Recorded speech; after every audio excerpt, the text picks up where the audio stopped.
ప్రస్తుతం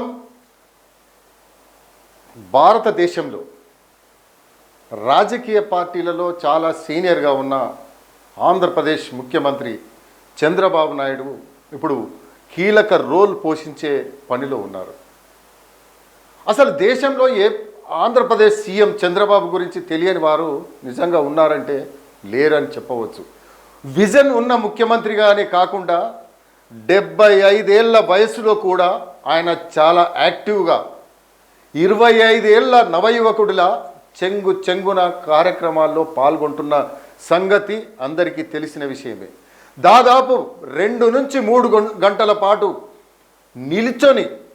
నిలబడి కార్యక్రమాల్లో ప్రసంగాలు కూడా దంచి కొడుతున్న వైనం మనం చూస్తున్నాం. దీంతో చంద్రబాబు స్టామినా గురించి తరచుగా జాతీయ మీడియాలోనూ చర్చ కూడా నడుస్తోంది. ఇక ఎన్డీఏ పాలిత రాష్ట్రాల ముఖ్యమంత్రుల జాబితాలోనూ చంద్రబాబు ముందు వరుసలో ఉన్నారు. ఆయన దూకుడు అంతా ఇంత కాదు. భవిష్యత్తును ముందుగానే అంచనా వేసుకొని దాని ప్రకారం నిర్ణయాలు తీసుకుంటారు. ఈ క్రమంలోనే గతంలోనే ప్రధాని సహా అనేక మంది జాతీయ నాయకులు చంద్రబాబు సేవలను చాలామంది వినియోగించుకున్నారు.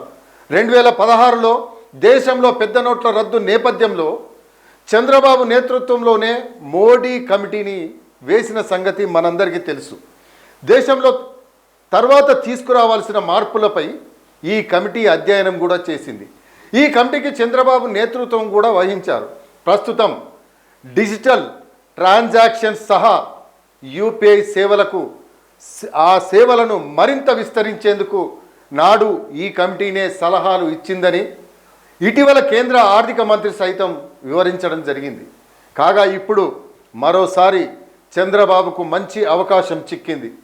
దేశంలోని అన్ని పార్టీలను, ముఖ్యంగా ఎన్డీఏ యేతర పార్టీలను ఐక్యంగా ముందుకు నడిపించేందుకు, ఒకే తాటిపైకి తీసుకువచ్చేందుకు కేంద్రం ప్రయత్నాలు చేస్తుంది.